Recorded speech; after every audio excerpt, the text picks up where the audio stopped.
السلام علیکم ورحمۃ اللہ وبرکاتہ۔ ناظرین کرام، پہلے آپ یہ ویڈیو دیکھیں۔ قبرستان میں قرآن پڑھنا جائز نہیں ہے، جائز ہی نہیں ہے، نہ دفن کر کے، نہ دفن کرنے کے بعد، نہ دفن کرنے سے پہلے، نہ کسی وقت بھی قبرستان میں جا کر۔ قبرستان قرآن پڑھنے کی جگہ ہے ہی نہیں، قبرستان قرآن پڑھنے کی جگہ ہے ہی نہیں۔ دلیل اس کی کیا ہے؟ میرے منہ کی بات ہے نہیں، اللہ کے نبی کا فرمان ہے، حدیث ہے ابو داؤد میں، ترمذی میں، رسول مکرم صلی اللہ علیہ وآلہ وسلم نے فرمایا اپنے گھروں کو، یہ رسول اللہ کے لفظوں کا ترجمہ سنا رہا ہوں، لفظ بھی سن لے، لا تجعلوا بیوتکم مقابرہ، اپنے گھروں کو قبرستان نہ بناؤ، ان میں سورہ بقرہ پڑھا کرو۔ مطلب ہے سورہ بقرہ قرآن ہے، اور قرآن یہ قبرستان میں نہیں پڑھا جاتا، گھروں میں نہیں پڑھو گے تو وہ کیا بن جائیں گے؟ وہ تو قبرستان بن جائیں گے۔ قبرستان ایسی جگہ جہاں قرآن نہیں پڑھا جاتا ہے، اس لیے گھروں میں پڑھا کرو، ان کو قبرستان نہ بنایا کرو۔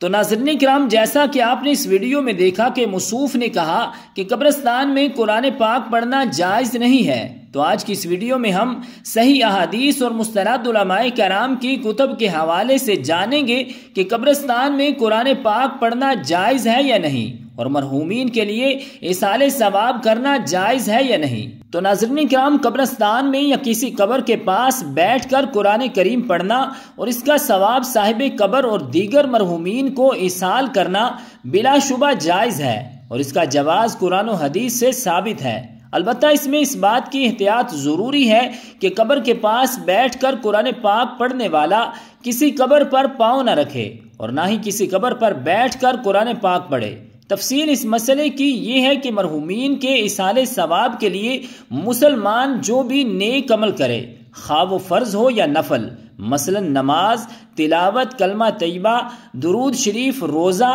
حج، زکوٰۃ، صدقہ و خیرات وغیرہ، اس کا ثواب دوسرے فوت شدہ یا زندہ مسلمانوں کو ایصال کر سکتا ہے۔ پھر اس میں جگہ کی کوئی تخصیص نہیں ہے، لہٰذا کوئی شخص قبرستان میں یا کسی قبر کے پاس یا گھر وغیرہ کسی بھی جگہ شرعی حدود کی رعایت کرتے ہوئے قرآن کریم پڑھے تو اس میں کوئی حرج نہیں ہے، بلکہ خاص طور پر قبر کے پاس قرآن کریم پڑھنے کا جواز تو متعدد احادیث طیبہ کی روشنی میں ثابت ہے۔ مرحومین کی طرف سے صدقہ کرنے اور انہیں اس صدقے کا اجر ملنے کے متعلق بخاری شریف کے اندر حدیث پاک موجود ہے۔ حدیث نمبر 2756 ہے کہ حضرت سعد بن عبادہ رضی اللہ تعالی عنہ کی والدہ کا انتقال ہوا تو وہ ان کی خدمت میں موجود نہیں تھے۔ انہوں نے آ کر رسول اللہ صلی اللہ علیہ وآلہ وسلم سے پوچھا، یا رسول اللہ صلی اللہ علیہ وسلم،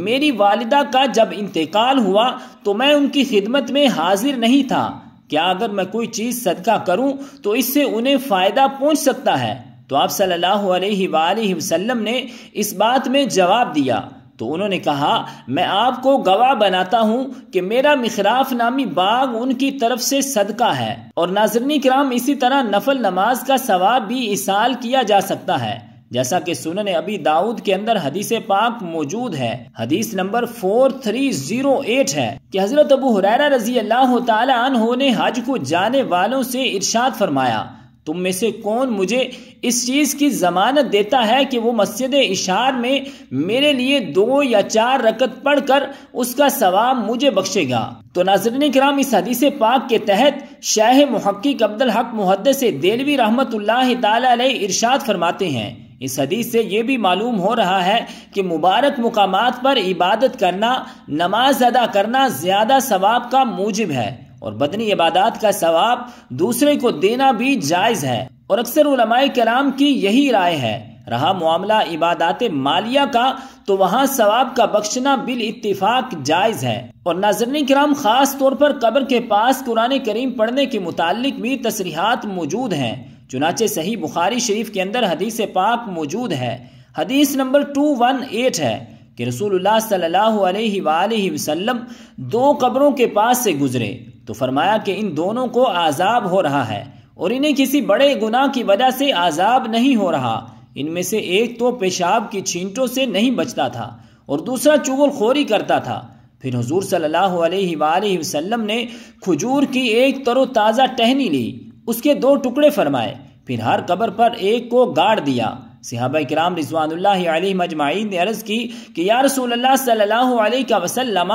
آپ نے ایسا کیوں کیا؟ تو آپ صلی اللہ علیہ وآلہ وسلم نے فرمایا جب تک یہ دونوں خشک نہ ہوں گی اللہ تعالیٰ ان دونوں کے عذاب میں تخفیف فرمائے گا۔ امام نووی رحمت اللہ تعالی علیہ اس حدیث مبارک کی شرح بیان کرتے ہوئے فرماتے ہیں کہ اس حدیث مبارک کی وجہ سے علماء کرام نے قبر کے پاس قرآن کریم کی تلاوت کو مستحب قرار دیا ہے، کیونکہ جب ٹہنی کی تسبیح کی وجہ سے عذاب میں تخفیف کی امید ہے تو قرآن کریم کی تلاوت کی وجہ سے بدرجہ اولا یہ امید ہو سکتی ہے۔ ناظرین کرام، اسی طرح کشف الخفات جلد 2 صفحہ نمبر 282 پر حدیث پاک موجود ہے کہ جو قبرستان سے گزرے 11 مرتبہ سورۃ الاخلاص پڑھے پھر اس کا ثواب مردوں کو ہبہ کرے تو اسے مردوں کی تعداد کے برابر اجر دیا جائے گا۔ اور اسی طرح مسند احمد کے اندر حدیث پاک موجود ہے کہ حضرت معقل بن یسار رضی اللہ تعالی عنہ فرماتے ہیں کہ نبی کریم صلی اللہ علیہ وآلہ وسلم نے ارشاد فرمایا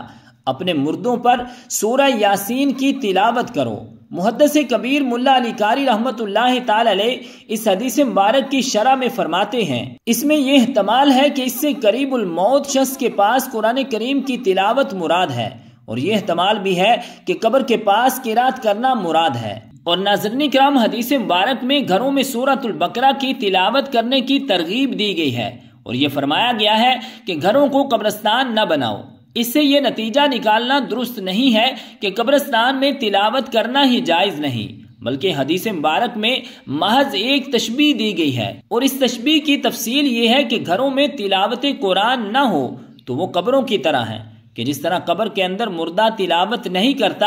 اسی طرح تم اپنے گھروں کو قبر کی طرح تلاوت سے خالی نہ کرو، بلکہ گھروں میں قرآن کریم کی تلاوت کیا کرو۔ نبی کریم صلی اللہ علیہ وآلہ وسلم نے ارشاد فرمایا تم اپنے گھروں میں سورۃ البقرہ کی تلاوت کرو اور اپنے گھروں کو قبریں نہ بناؤ۔ علامہ مناوی رحمت اللہ تعالی علیہ اس حدیث مبارک کی شرح کرتے ہوئے فرماتے ہیں کہ تم گھروں کو قبریں نہ بناؤ، یعنی قبروں کی طرح نہ بنا لو کہ جو ذکر و قرات سے خالی ہوتی ہیں۔ تو رب ذوالجلال کی بارگاہ اقدس میں دعا ہے کہ خالق کائنات ہمارے مرحومین کی بخشش و مغفرت فرمائے اور ہمیں ان کے لیے زیادہ سے زیادہ ایصال ثواب کرنے کی توفیق اور ہمت عطا فرمائے۔ آمین بجاہ النبی الکریم الامین۔